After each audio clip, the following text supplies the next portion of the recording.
এটার ভিতরে কি আছে? মগজ আছে না মাথার ভিতরে?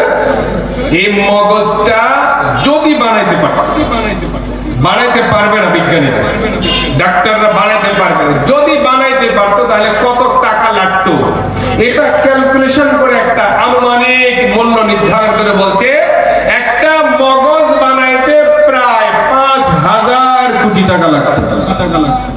একটু মারহাবা বলবেন না? মারহাবা। আপনার এই মাথার ভিতরে খুলিটার ভিতরে 5,000 কোটি টাকার মূলধন আছে না নাই? আছে না নাই? এটাকে কাজে লাগাইলে তো আপনি দামি হয়ে যাবেন, আর কাজে না লাগাইলে এ তো গেল।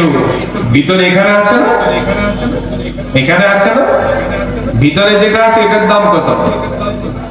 এটার দাম বিজ্ঞানীরা এখনো নির্ণয় করতে পারে না। এত সমস্ত দামি দামি পার্টস আমাদেরকে আল্লাহ দিয়েছেন কি